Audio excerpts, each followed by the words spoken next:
Welcome to the Rapport Advantage podcast, transforming the way leaders communicate. Here's your host, human behavior expert and professional speaker, Alex Swire-Clark. An apple a day keeps the doctor away, or keeps your husband on the road to Hendersonville. How are you, Liz?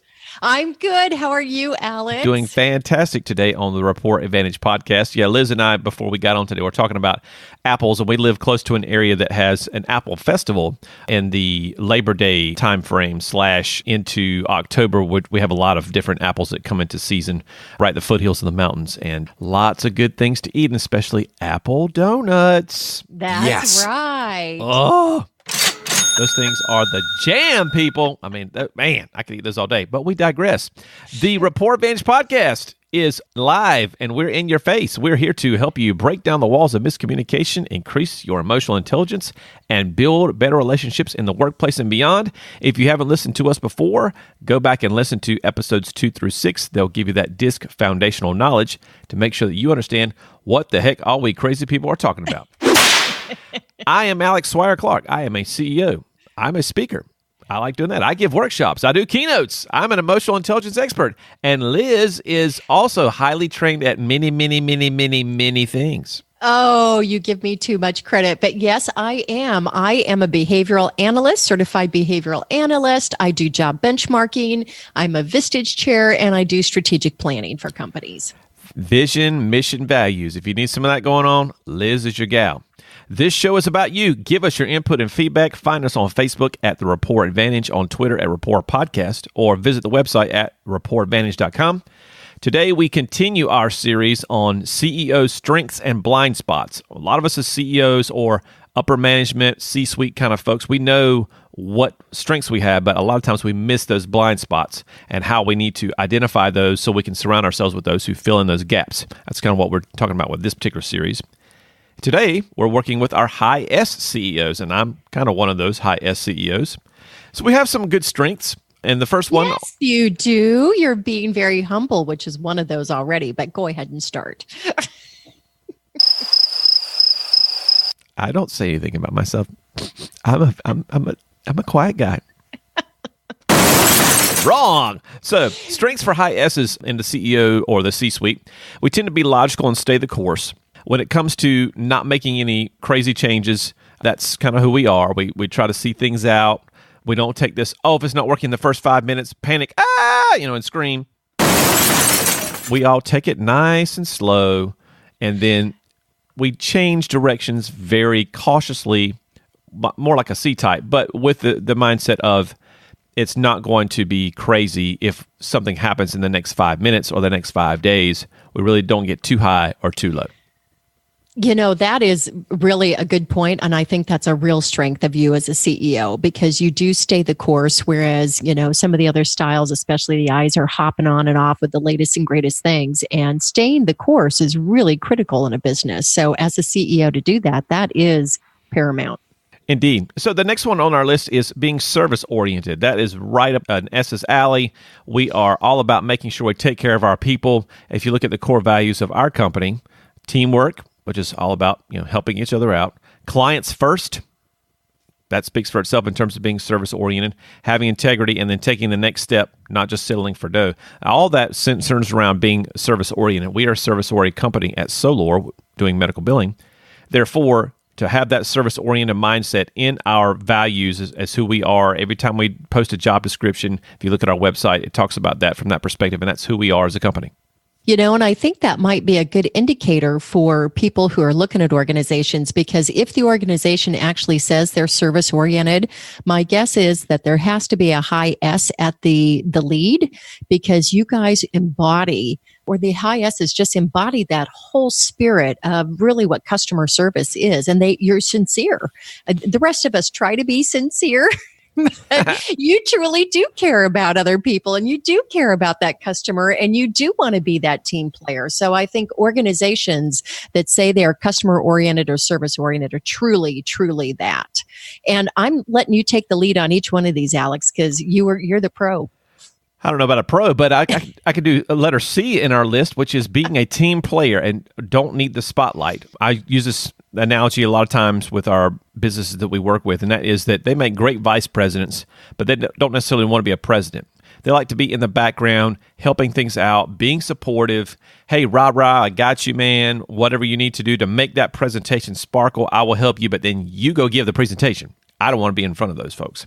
From that perspective, we're always looking to surround ourselves and get input from other members of our executive team. If I am the CEO, then I've got my VP of finance and my VP of ops and whoever else.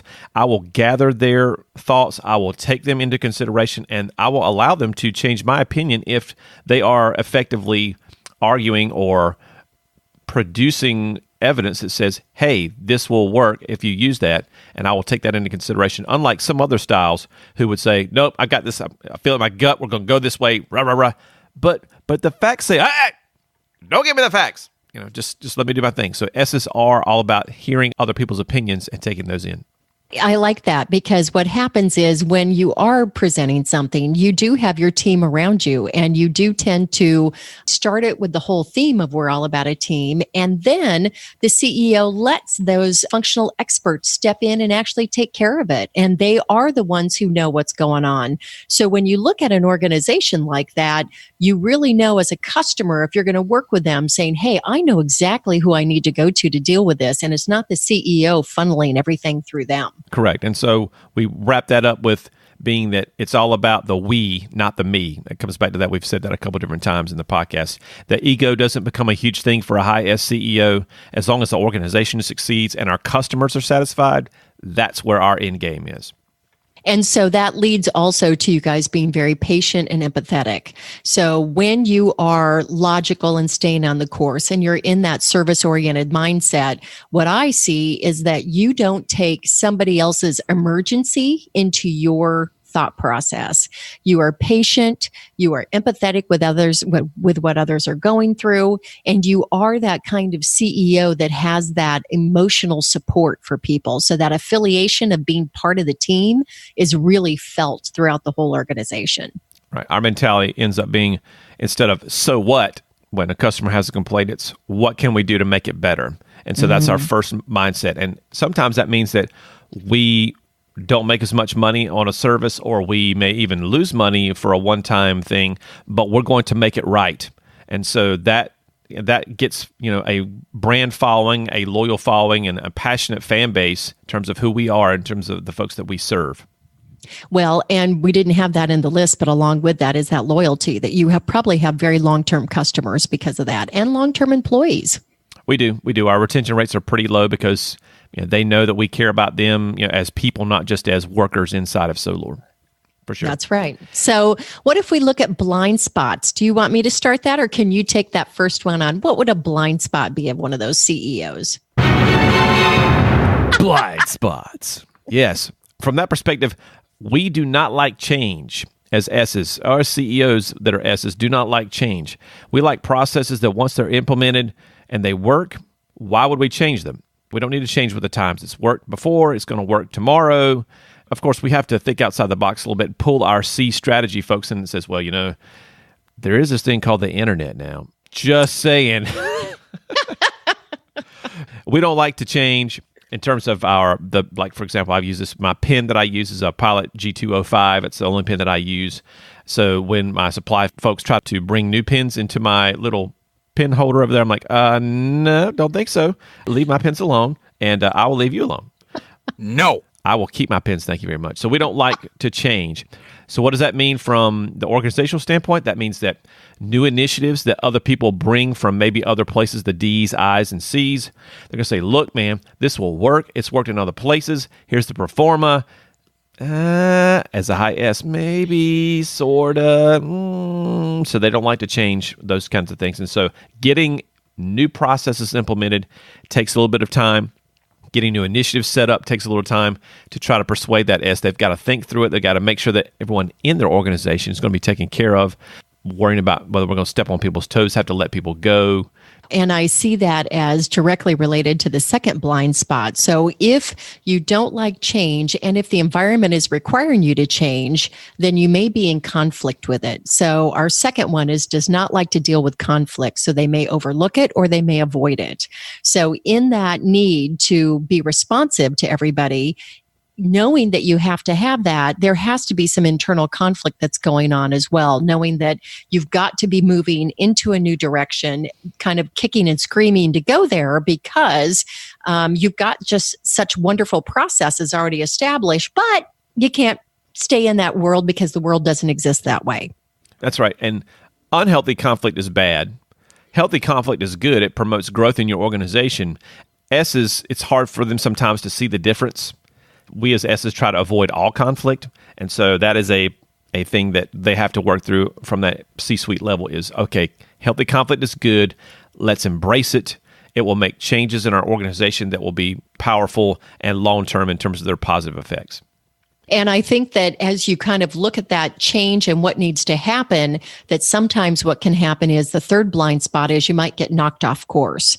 And as you're trying to establish those priorities, the third one being difficulty establishing priorities, even though you're very logical, can stay on course, if you have these other things coming in, if you get thrown off, you're weighing what's best for the team, what's best for the organization. And as you look at all that, it can be very overwhelming and trouble saying which thing are we going to focus on, so that establishing priorities can be difficult. That's true. And then from the standpoint of people versus process, a high S CEO is always going to lean people-oriented versus what's the process going to be. So do we need to make a change? Well, again, my question is, how is that going to impact the people we have?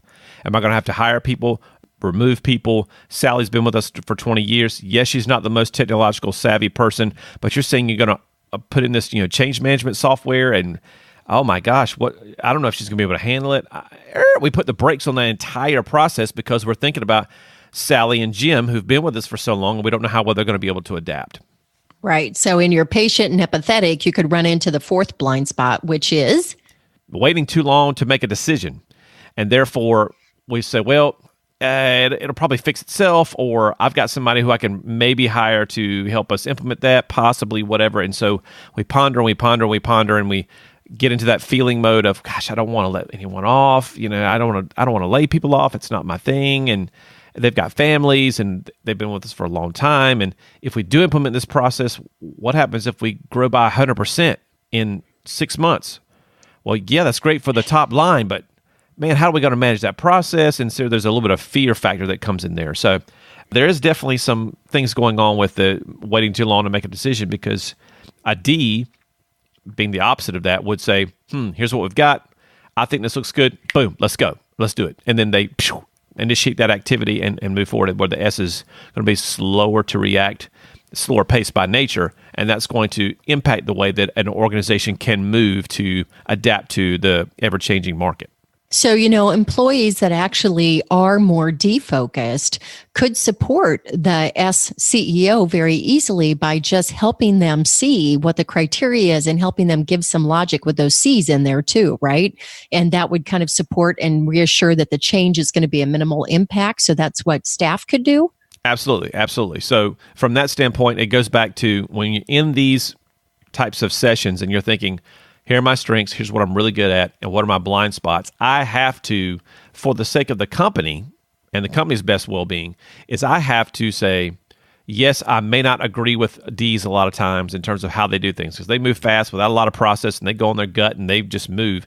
I need to get that perspective when we're making decisions as an organization to make sure I'm not missing anything, because we can stay stuck in neutral or maybe first gear when the company could absorb getting to fourth gear.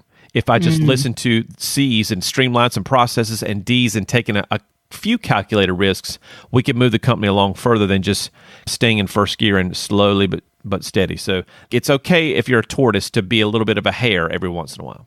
Yeah, and that pulls the whole team together, which is your strength, is that team player concept as you pull the best out of everybody. That's right. That's right. That's going to do it for today's show. I'd like to thank Liz Parker for joining me today. Liz, how can folks get in touch with you? Well, they can call me or they can email me at liz@ltresults.com or my website at ltresults.com. And you can join our Facebook group. Head over to Facebook and search the Rapport Advantage Podcast. Our group will appear. Just click to join. We've got some great questions to get your feedback, and we always take your questions very seriously and try to address them on the podcast or directly on the Facebook page, depending on who you are and what you're doing. A couple weeks back, we had a question about 2 high C's in the workplace and how we get them on the same page, and we had fun answering that question. On our next podcast, we'll dive into the high C CEO strengths and blind spots. You guys are very talented in looking at that big picture, but sometimes we got a few blind spots in there. So thanks so much for listening. We'll see you next time. Bye-bye.